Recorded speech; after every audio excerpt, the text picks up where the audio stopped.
എല്ലാ കൂട്ടുകാർക്കും എല്ലാ അധ്യാപകർക്കും എൻ്റെ വന്ദനം.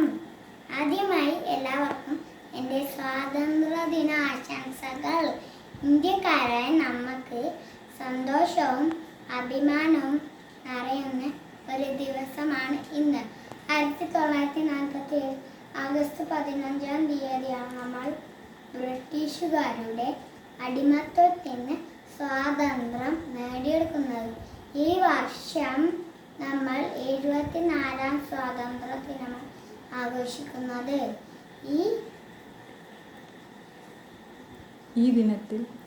ദിനത്തിൽ ഇന്ത്യയുടെ സ്വാതന്ത്ര്യത്തിന് വേണ്ടി അഹോരാത്രം പ്രവർത്തിച്ച സമര നായകരായ ഗാന്ധിജി, ചാച്ചാജി, സുഭാഷ് ചന്ദ്രബോസ്, മറ്റ് ദേശാഭിമാനികൾ എന്നിവരെ ഓർക്കുന്നു. എല്ലാവർക്കും ഒരിക്കൽ കൂടി എൻ്റെ സ്വാതന്ത്ര്യ ദിനാശംസകൾ. ജയ്